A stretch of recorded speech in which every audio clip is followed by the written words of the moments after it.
Welcome to this video on how to lead the creation of a school where everyone chooses to learn. The growth from leaders to leadership. Leaders might change things, though it is the inspiration of the whole community and its leadership which sustains and grows value.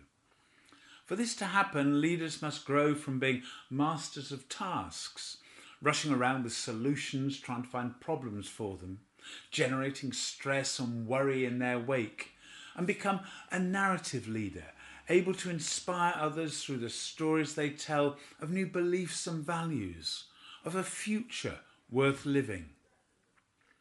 They find value in the tasks which have to be done and inspire themselves and others to contribute.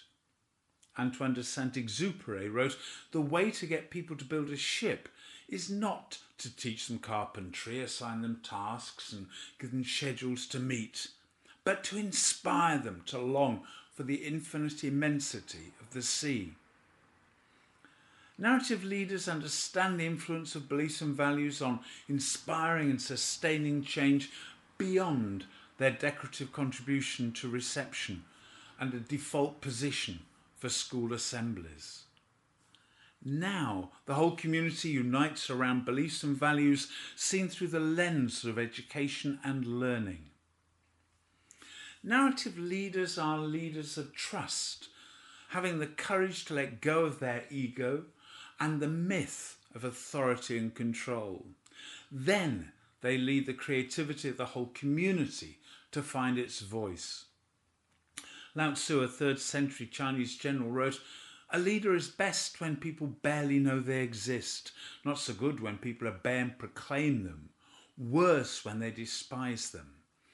Honour the people and they will honour you, and of a good leader who talks little, when their work is done and their quest fulfilled, the people will say, 'We did this ourselves.'"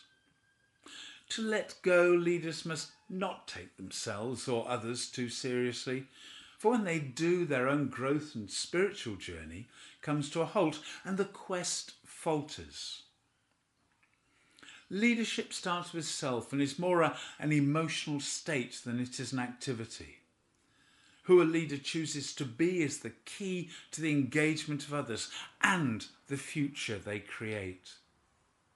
The reward for all as leadership emerges is the satisfaction and fulfillment of knowing they've contributed to creating a better world for every child in the school's community. The journey from master of tasks to narrative leader starts with self and choosing to be who you need to be. Leading collaboration comes through beliefs and values, and that the community's creativity emerges when a shared sense of common purpose exists. That responsibility is choosing your emotional state, and the rewards of leadership come from the knowledge that you have made a difference. There will be challenge, though don't let the appearances of some fool you. The leader's role is not to change the people, but to lead the people to change. The journey from masters of tasks to narrative leaders, from leaders to leadership, is described through the 12 steps of the hero's story. A guidebook and information about workshops can be found at this part of the website. Many thanks.